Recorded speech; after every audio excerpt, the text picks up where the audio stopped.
Hello, everyone. We're going to be going over section 4.1, which is on exponential functions. So we are starting a new chapter, chapter 4, and we'll be having a few of these lectures on video as we've discussed in class before. So here is going to be the start of our few lectures that are recorded. So, all right, section 4.1, exponential functions. We are going to start working with a new type of function, this function being the exponential function. So we're going to study our exponential functions now. We've probably seen them before. You've most likely seen them before, actually. But you can use exponents with like certain types of variables. So something like x squared, r to the power of 4, y to the power of 3. So you've seen these already. These are just different types of functions that use exponents. But now you're working with these functions that have constant bases and variables that are exponents. So these are going to be our exponential functions. So we're moving from just using exponents. Now we have functions where the exponents are kind of the main part. So with exponential functions, we're going to see they always kind of look like this. We've got y is equal to some base, which in this case we say is a, to the power of some exponent, which in our case we're going to say is x. And we're going to use this format basically for the whole section and for the next few sections. So this is what our exponential functions are going to look like. Then when we say when the variable is in the exponent, even just the slightest change to this variable will cause a dramatic change in the value of the function. Since exponents do, in fact, like kind of dictate the function quite a bit. So we see that even small changes to exponents can change the actual values of the function very dramatically. And so we're going to see that coming up here. But starting off with our definition, we see exponential functions. The exponential function with base a is defined for numbers for x by f of x is equal to a to the power of x. So this is what our exponential function will look like, with base a. And we say that a has to be greater than 0. No negative numbers. We're not working with any negative numbers.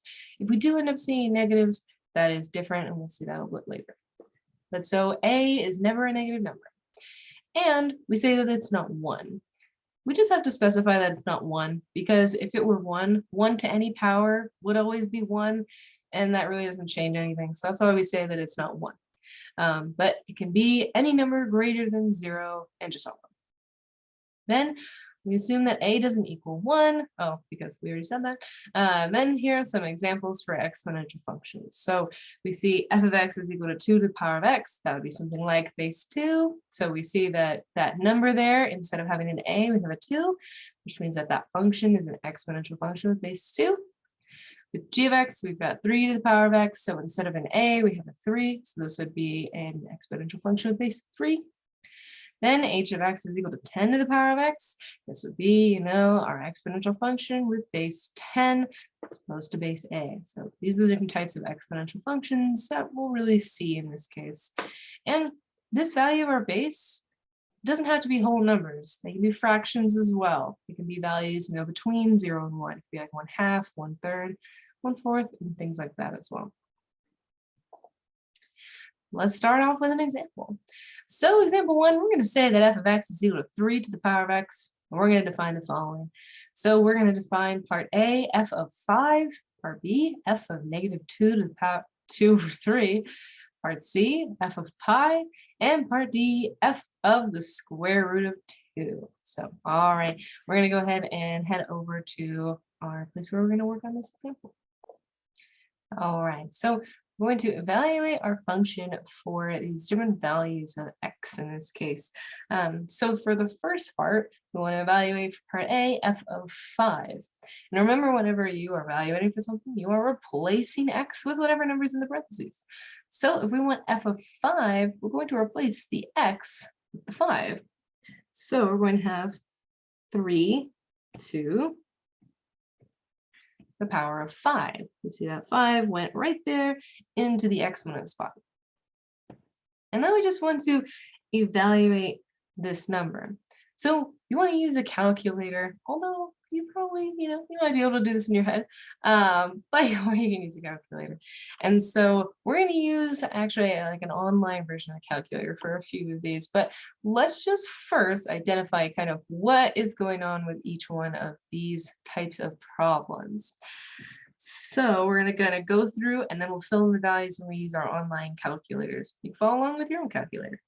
So for part B, we have f of negative 2 over 3. So once again, we're replacing the exponent. So we've got 3, and instead of to the power of x, we've got to the power of negative 2 over 3, like that. We can put in parentheses if we'd like there. Then we're going to go ahead and find that value. We can simplify this a little bit right now because we want to remember, if you ever have a negative exponent, that really just means that you can take that number that you have and make it a denominator below 1, and that exponent will become positive. So by saying 3 to the power of negative 2 over 3, this is the same thing as saying 1 divided by 3 to the power of positive 2 over 3. And these values are the same. You're probably just plugging it into your calculator anyway, so it's not the biggest thing in the world on whether or not you use whichever form, but it is important to remember that a negative exponent means you can make that value the denominator of 1 by also making that exponent positive. So you can always rewrite it that way as well. Then for part C, we have f of pi. Remember, we're replacing the x with pi now. So we've got 3 to the power of pi. We want to know what this is equal to. We're going to put, our little squiggly equals because these are going to be decimals. Same goes for this one for part B as well. So we can go ahead and put the little squigglies there. Then we've got f of the square root of 2. So same thing, we're replacing that exponent of x with the square root of 2. And this is also going to be kind of approximated here. But all right, so let's go over to that online calculator real quick. All right, so we're looking at our calculator here. We see this is a copy. This is an online version of the TI-84. I did personally have to download this online to get this here. So if we can go ahead and plug this in. Our first one, remember, this was 3 to the power of 5. So the way that we're going to put this into our calculator is we're going to click, 3, that's our base. This little caret thing, looking right here, this little triangle, that means exponent. In our case, we wanted 3 to the power of 5. We press enter. And there we go. The answer to that one was 243. So we're going to write in all of these values at the end. I imagine you are, taking notes, following along. So here we go. Part B, we had f of negative 2 over 3. So for this one, we said that we can either express this as 1 divided by 3 to the power of 2 over 3, or we can just put it straight in 3 to the power. And if we're going to do negatives and it's a fraction, we want to put this all in parentheses. We want to make sure that we're really making it known that that is the exponent. Because if we don't put those parentheses, your calculator is just going to read it from left to right. So we've got parentheses, negative 2 divided by 3, and parentheses, press enter. That's going to be about 0.4807, blah, blah, blah. Probably round that to about 0.481, probably. Then our next one, we want f of pi, so 3 to the power of pi in this case. So we're going to need to find pi on our calculators here.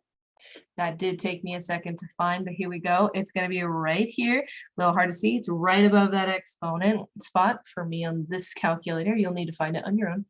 But since it's in blue, we do have to press the blue button. It says second. You're going to press the blue button and then the same button. And there we go. 3 to the power of pi. Press enter. And there we go. It's about 31.544287. So we'll round that to about 31.544. Then our last one that we had, f of the square root of 2. We're going to take 3 to the power of the square root of 2. Now we want to put this in parentheses as well. Always want to make sure that we do that. Then, here is our square root symbol. It's also in blue. It's above the x squared button there. So we're going to go ahead and press the blue button. Just got the square root in there. 2, finish off those parentheses, and finish off the second set of parentheses. We want to make sure that we have all those parentheses in there. press enter, and there we go. We've got about 4.7288043888. We're going to round that to about 4.729 probably. All right, so those were all of our answers. Let's head back over to our notes. And here we go. We've filled in all of the values. We just calculated on our calculator over there. For f of 5, we had 3 to the power of 5, which came out to 243. 3 to the power of negative 2 over 3 came out to about 0.481. 3 to the power of 5 was about 31.544. And 3 to the power of the square root of 2 was about 4.721. So those are all those values, 100% using a calculator. While some of these may not be too terrible to try and do, I guess, in your head, like 3 to the power of 5, a lot of these are all going to be calculator. When it comes to chapter 4, it really is a lot of calculator work. You're going to want to use your calculator very often and as much as possible, in all honesty. So definitely have that calculator handy. All right, let's head back over to our slides. So here we go, just finished up example 1 here. Now, you can take a moment to pause the screen if you'd like. We did go over this with our own calculators, as we saw off to the side. But here is going to be our kind of setup. So these are kind of what the calculator keystrokes are. So you can feel free to pause this at any moment, and you can use those in the future just to really make sure and be clear on like what buttons you'll need to press into your calculator. All right, moving on, we have graphs of exponential functions. So we just saw what exponential functions are. Now we look at the actual graphs of them. So the image that we have here shows us the family of exponential functions. It's really just f of x is equal to a to the power of x for all these different various bases of x. So kind of starting over here furthest to the left, we have y is equal to 1/2 to the power of x. Then we've got y is equal to 1/3 to the power of x. Y is equal to 1/5 to the power of x. Y is equal to 1/10 to the power of x. And then we start seeing the larger bases. We start seeing y is equal to 10 to the power of x. Y is equal to 5 to the power of x. Y is equal to 3 to the power of x. And y is equal to 2 to the power of x. So each one of these is representative of a different exponential function in this case. One thing important to notice is that we kind of saw that the higher the numbers, whether or not they were, in a denominator or by themselves, the kind of steeper those functions were. The smaller the denominator or, the base, we kind of saw they were a lot less steep. So that is something we can definitely attribute.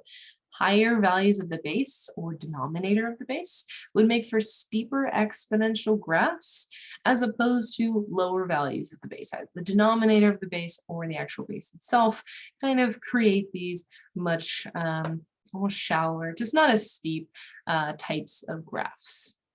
So all graphs actually pass through the point 0, 1. This is this point right here. You'll see they're all kind of crossing through each other.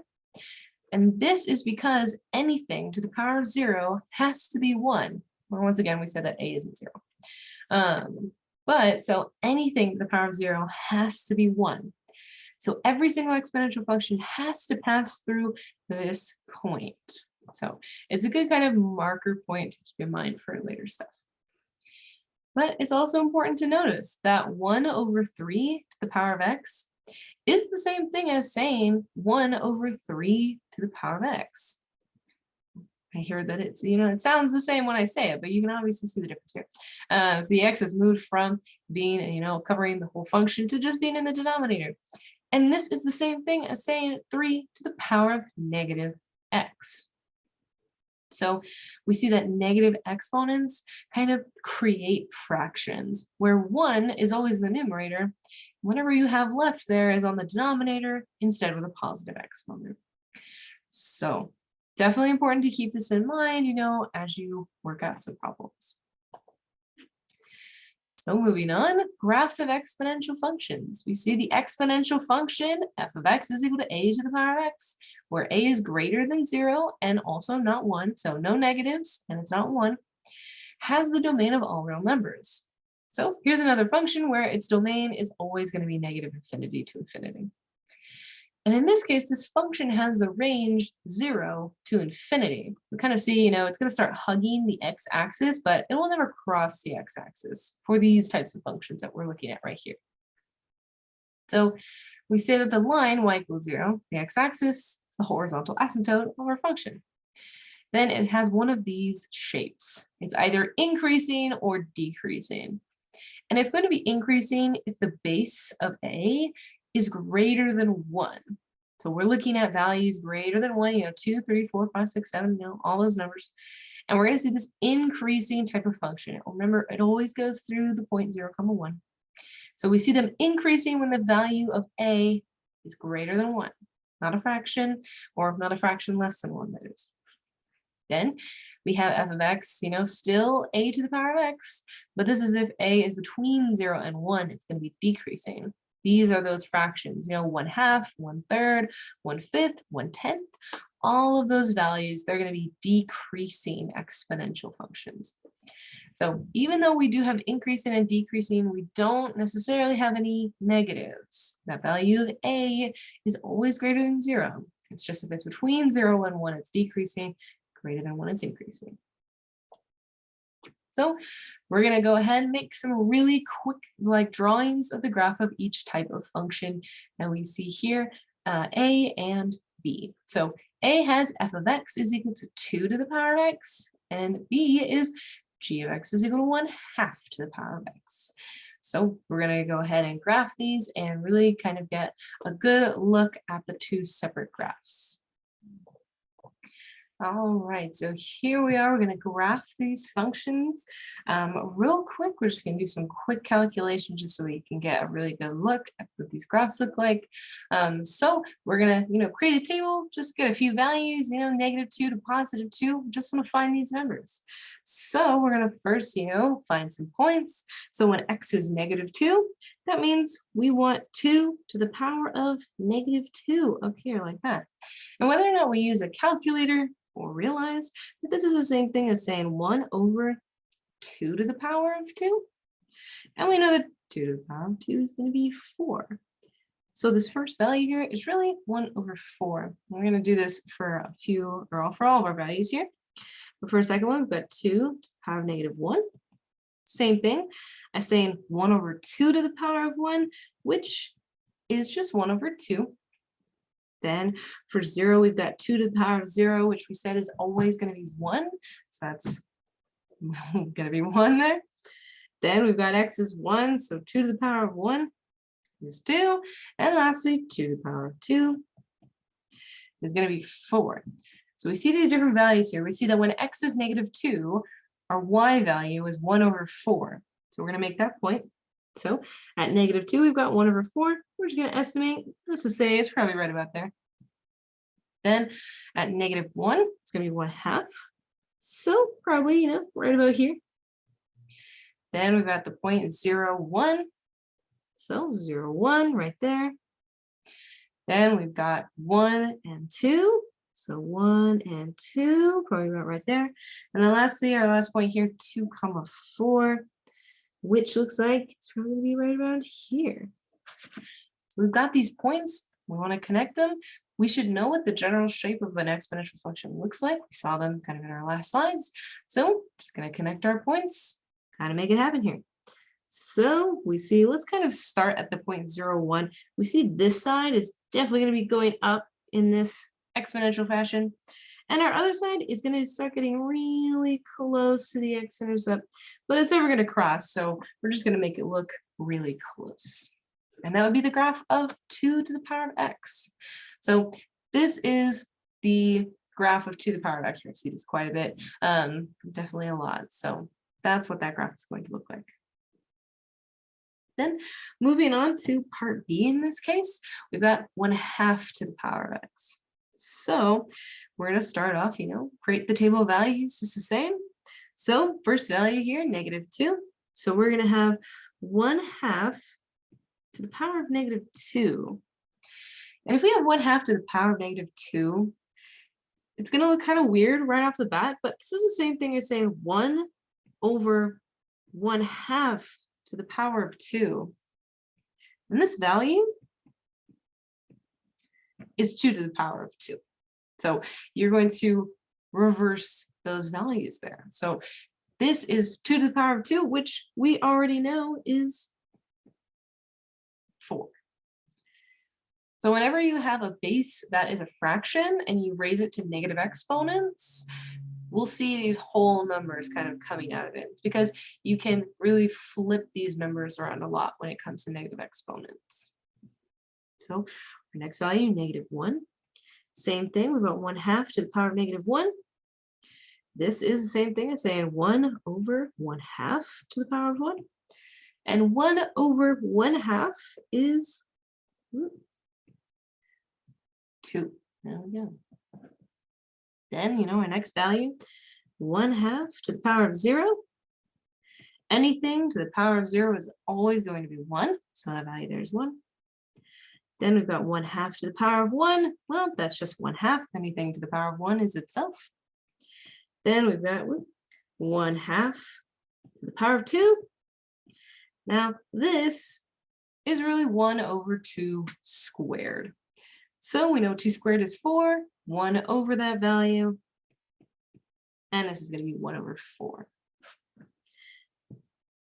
So our graph right here is a little close. We're going to scoot this over just a little bit. Then we're going to plot our points. So our first point is going to be at -2, 4. So we're going to find that point probably right about in here. Then we've got -1, 2. So right about there, cover up that 2. Then we've got the point 0, 1. And then 1, 1/2. And 2, 1, 4. It's probably not right there. And just as before, I'm going to go ahead and connect these points in our exponential form. So starting with kind of the left-hand side here, we're going to see, our function kind of starts going, up, looking from the left. It's kind of already high up. And it's going to come down and it's going to come really close to our x-axis there. So looking at our two graphs, this was 2 to the power of x, and this was 1/2 to the power of x, and they are opposites, which means that these functions are inverses of each other. So their functions are kind of inverted, they're opposites, as we see there.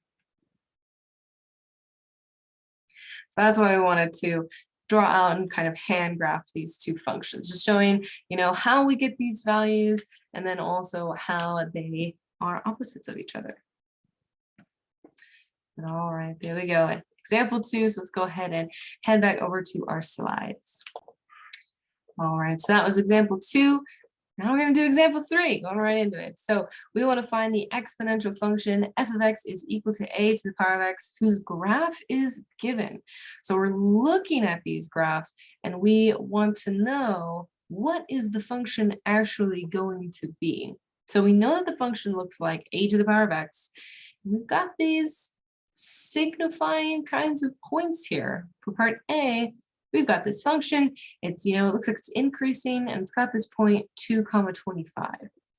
For B, our function, is kind of decreasing, and it's got this point 3, 1 over 8. So since we see increasing function, this means our base is greater than 1. For that decreasing function, we see the base has to be between 1 and 0. So we're going to use the information from these graphs here to go ahead and figure out what our functions are going to be. So let's go head on over to where we're going to work on this function. So from our graphs that we just looked at, we now see that we have, our function should be in the form f of x is equal to a to the power of x. And we have these informations from our functions. We said for part A, when x was 2, f of x was 25. This was because we had the point 2, 25. So the 2 and the 25 come from the fact that our graph contained the point 2, 25. So 2 being the x value, 25 being the y value. So this is really telling us that our function, which is in the form of a to the power of x has to be 2. So we really have f of x, which is 25. We've got 25 is equal to something to the power of 2. So we just have to think of what value of a would give us, and what value of a squared would give us the value of 25. Whether or not you want to take the square root of both sides, or just figure out what that value of a is going to be, you should end up getting that a will be 5. 5 squared is 25, which means that a has to be 5, which also means that our function is f of x is equal to 5 to the power of x. That was the function that we were looking at in our case. So now with part B, we have f of x is equal to a to the power of x. When x is 3, f of x is going to be 1 over 8. And remember, we got this information from the picture of our graph, the point 3, 1 over 8 lied on our graph there. Remember, this was our point. And we said that since the function was decreasing, the base will actually be a fraction. It's going to be 1 over some value. So we're just between the values of 0 and 1, that is. Not exactly 1 over some value, but it almost always is. But so we see here our point 3, 1 over 8. We're going to be dealing with a fractional base in this case. But so we can set it up kind of in our format as we did before. We said f of x is 1 over 8. So we really have 1 over 8 is equal to some base that we don't know to the power of 3. And well, like we already said, our base is going to be fractional. So we can really also think of this as being 1 over 8 is equal to 1 over a to the power of 3 in this case. This will help us kind of solve what a is going to be. So we're really trying to identify what power, of 3, what base to the power of 3 would end up giving us 8. Which tells us that in our case, a is 2, which means that since we have 1 over a, it's 1/2. Since, remember, we're dealing with 1 over a in this case. So 1 over a is 1/2, which means that the base of that exponent is going to be 1/2. So our function here is going to be f of x is equal to 1/2 to the power of x in this case.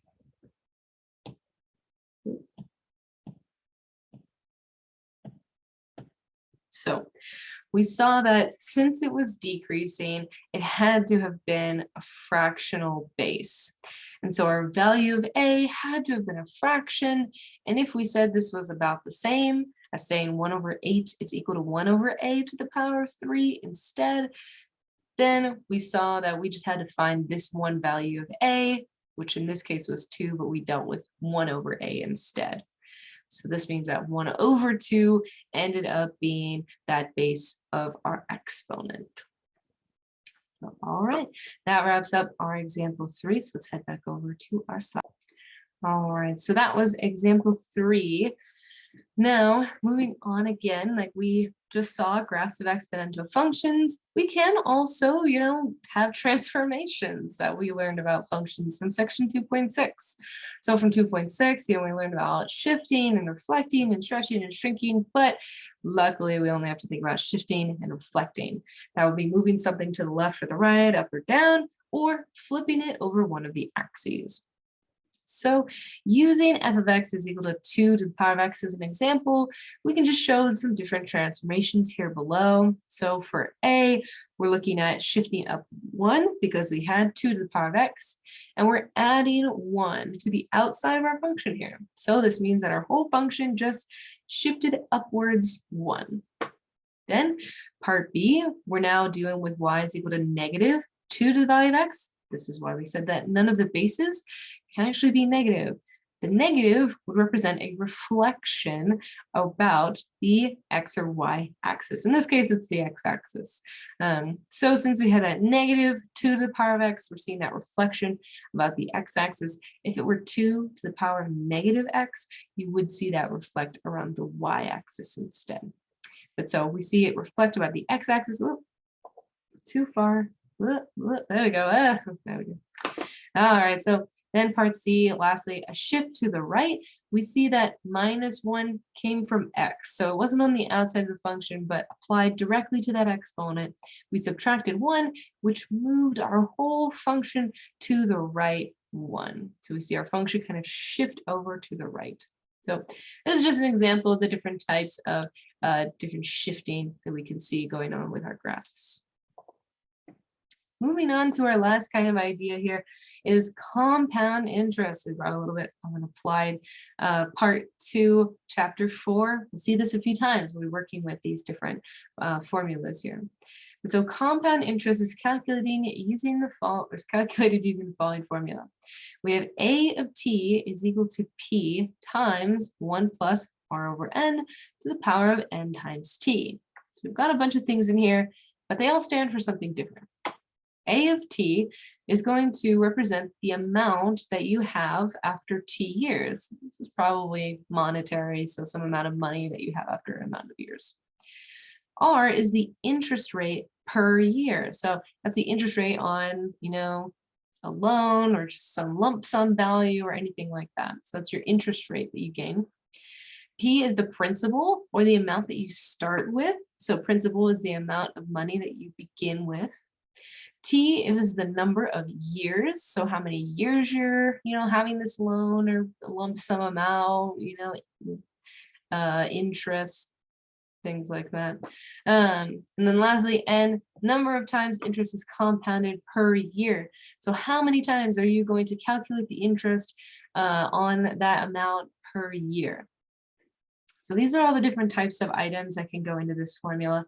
When working with this formula in the homework and such, you're going to have one thing that's missing. So it's going to be, what's the amount after t years if this is the interest rate and this is the principal and this is the number of years and this is the number of times interest is compounded per year. So whenever you solve problems like these, it'll just be one thing that's missing that you'll have to solve for. But it's important to note that the formula for compound interest can be used for exponential growth. We see those exponents in there.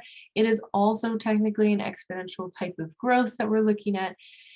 And the annual percentage yield, or the API, the simple interest rate that yields the same amount at the end of 1 year. So your annual percentage yield, which is also known as simple interest, it's your interest accumulated over 1 year. So that value of t would just be 1, but you would calculate everything still the same. So we're going to go ahead and do our final example using compound interest.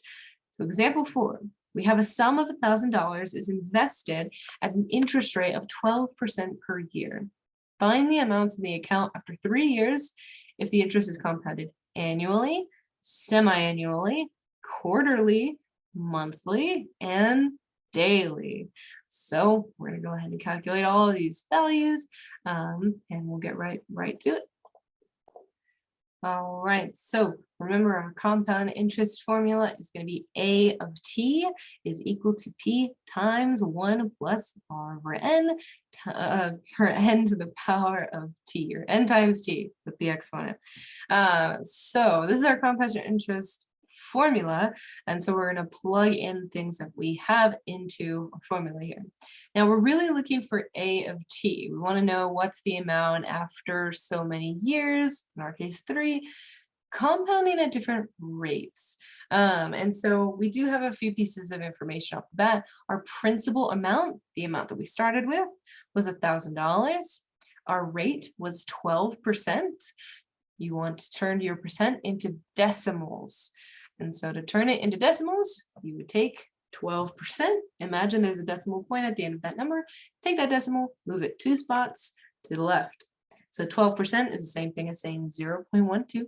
So we want this in our decimal format, not percentage. So rate is 0.12. And our time is 3. We're looking at years in this case. So we're looking at 3 years. And our value of n changes because we want to look at what is our compound interest for every different type of compounding periods that we're thinking of. We're looking at annually, semi-annually, quarterly, monthly, and daily.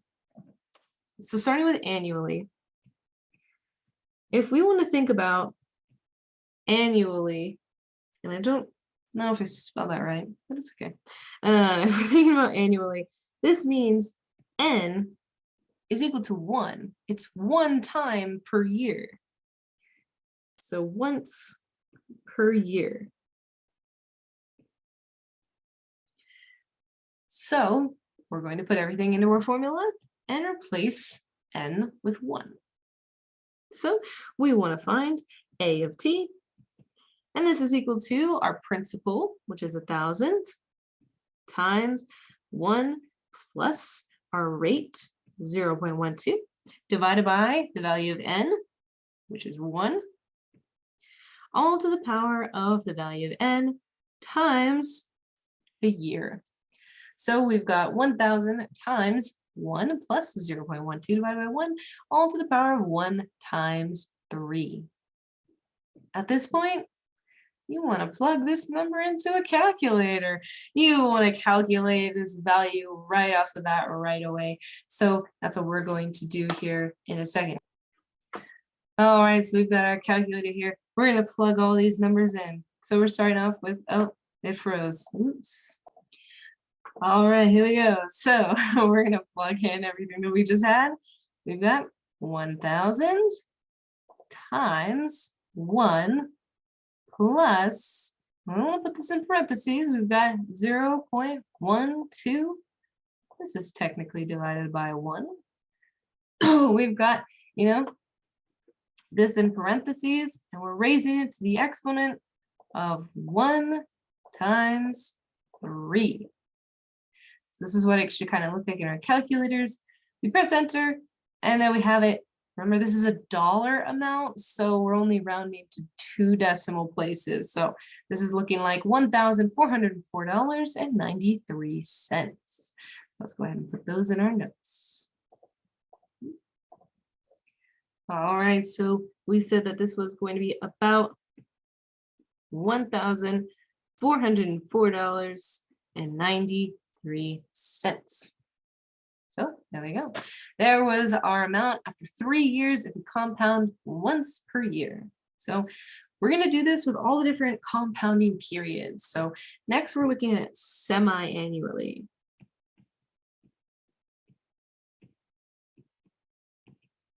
If we're looking at semi-annually, that's twice a year. So that means that n would be 2, because this is twice a year. So same thing, we're just replacing the value of n with 2. So we've got a of t is equal to 1,000 times 1 plus 0.12, now divided by 2, because n is the value of 2. Then we've got to the power of 2 times 3. I highly recommend pausing the video at this point, calculating this value on your own. And if you do, you should end up getting $1,418.52. And our next one we said that was that we wanted to check out quarterly. Quarterly would be 4 times a year. So that means that n would be 4. This is 4 times a year. So same thing as before, replacing the values of n instead of 2 with 4 now. So we've got a of t is equal to 1,000 times 1 plus 0.12 divided by 4, value of n, to the power of 4 times 3. Pause to calculate on your own. But you should get that this is about $1,425.76. All right, then we've got monthly.